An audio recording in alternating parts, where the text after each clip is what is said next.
Então, dando sequência ao que a gente estava falando sobre a primeira lei da termodinâmica, a primeira lei da termodinâmica é a lei da conservação de energia. Ela diz que a variação de energia interna dada por ΔU é igual à quantidade de calor cedido ou recebido menos o trabalho também feito ou recebido.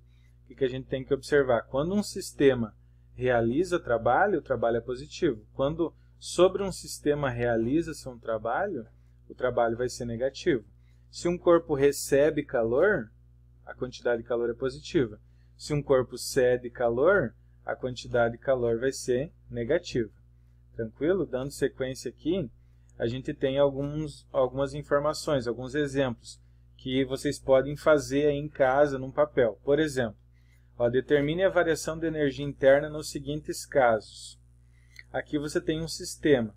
Esse sistema recebeu uma quantidade de calor de 150 joules. Beleza? E qual que foi a quantidade de calor de trabalho realizada por ele? Foi de 100 joules. Então, se você aplicar na fórmula ΔU igual a quantidade de calor menos o trabalho, como o trabalho é positivo, significa que ele fez trabalho. Parte daquele 150 joules que ele recebeu de energia, ele realizou o trabalho. Quanto é que sobrou? Quanto é que foi a variação de energia?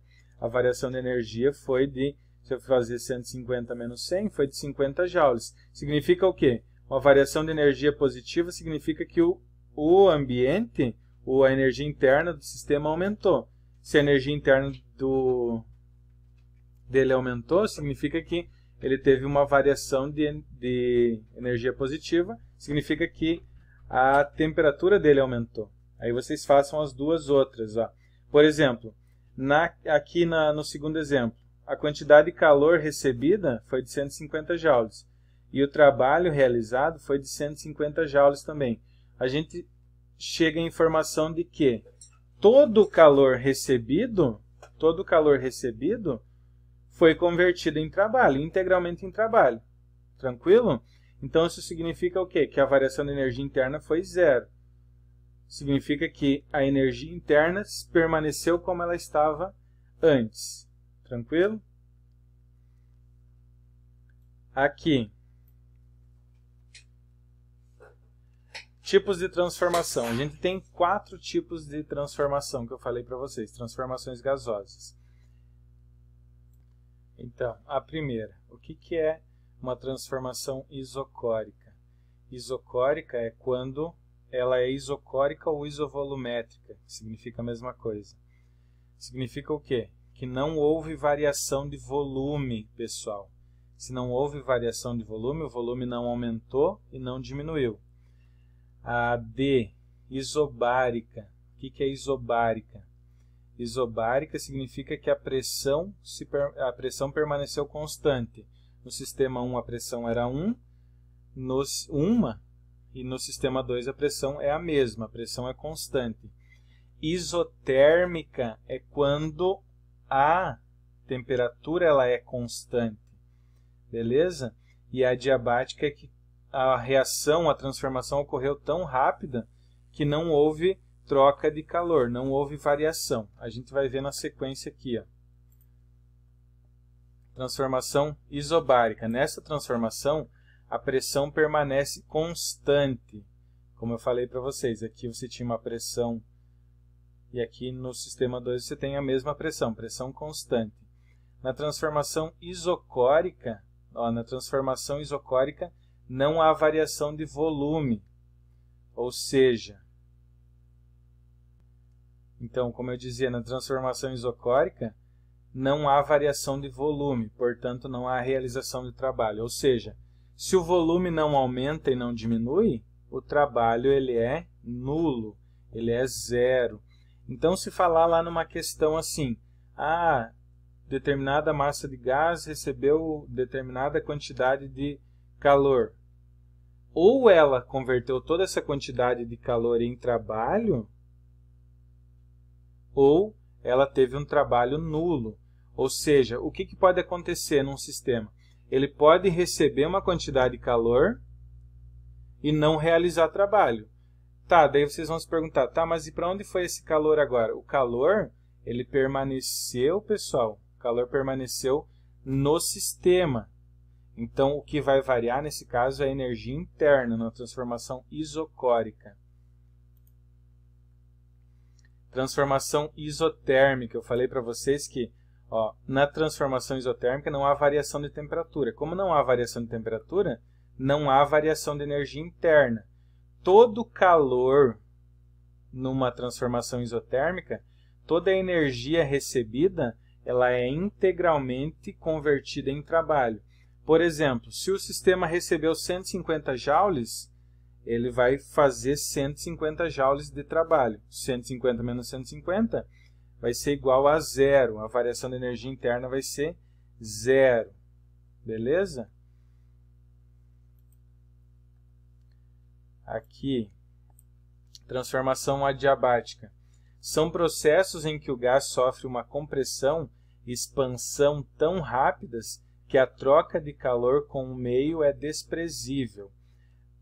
Nessa transformação, a variação de energia interna do gás será numericamente igual ao trabalho aplicado sobre ele.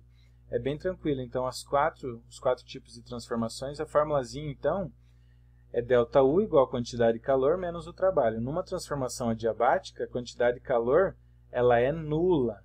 Beleza? Aqui tem um exemplo. Qual a energia interna de 1,5 mols de gás perfeito na temperatura de 20 graus Celsius? Considere a constante como 8,31 Joule por mol por Kelvin. Observe. Primeiramente, o que a gente tem? A gente tem a informação da temperatura em 20 graus Celsius. Essa temperatura em graus Celsius ela tem que ser passada para a temperatura Kelvin. Como é que a gente passa para a temperatura Kelvin? Só somar a temperatura Celsius mais 273. Então, a temperatura Kelvin é 293. A partir daí, basta aplicar os dados na equação da energia interna. Energia interna é 3 meios vezes N, que é o número de mols, número de moléculas, vezes o R, que é a constante, vezes a temperatura. Fazendo 3 meios vezes 1,5 vezes 8,31 vezes 293, a gente tem uma energia interna de 5,47 kJ. Então seria mais ou menos isso. Eu vou mostrar um simulador agora para vocês. Aqui, pessoal, nesse simulador, tá, para vocês terem uma ideia. Aqui vamos colocar água. A água está a 157 Kelvin. Tranquilo? Eu tenho uma quantidade de moléculas, um número de mols lá, X. Tranquilo? Número de moléculas de água. O que é aumentar ou diminuir a pressão? Observem o que acontece quando eu aumento a pressão. Eu estou aumentando a pressão. Quando eu aumento a pressão, observar o que aconteceu com a temperatura? A temperatura ela se elevou. Se vocês observarem aqui no canto, no diagrama de fases, ele está no estado gasoso. Isso é um ponto. Agora eu tenho a água no estado gasoso. Aumentei a pressão, ou seja, realizei trabalho. Eu falei para vocês que quando eu realizo trabalho sobre um corpo, o trabalho, energia produz trabalho. Ou seja, calor produz trabalho. E trabalho produz energia.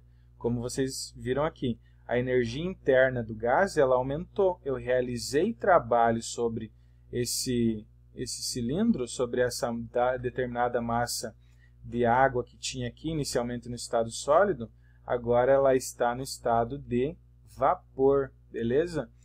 E a pressão, ela aumentou. Antes ela era de zero, aqui a gente tem uma pressão, ela está baixando, baixando. Observem que o que vai acontecer? Ela está 0 atm. Aqui ela está aumentando. Quando eu aumento a pressão, aumenta a temperatura. Outra coisa que a gente pode observar, vamos pegar a água de novo. 157 Kelvin, estado sólido. Quando eu aqueço as partículas de um corpo, o que acontece com elas? A temperatura vai aumentando. O que é aumentar a temperatura? Aumentar a energia cinética. Quanto maior a energia cinética, mais essas partículas se agitam, ó, 337. Fornecendo calor, quanto mais calor, maior a temperatura. Aí o que vocês observam? Que a pressão, ela também aumenta. Ó, quanto maior a temperatura, quanto maior a quantidade de calor fornecido, maior a temperatura e maior a pressão. É essa pressão que vai causar a variação de volume. E essa variação de volume vai fazer o quê? Vai fazer com que esse êmbolo aqui, ele se desloque para cima. Se deslocar para cima significa o quê? Realizar trabalho. Beleza, pessoal? Mas é bem simples essa parte. Seria mais ou menos isso. Um abraço. Nas próximas aulas a gente fala mais sobre primeira lei da termodinâmica e transformações gasosas.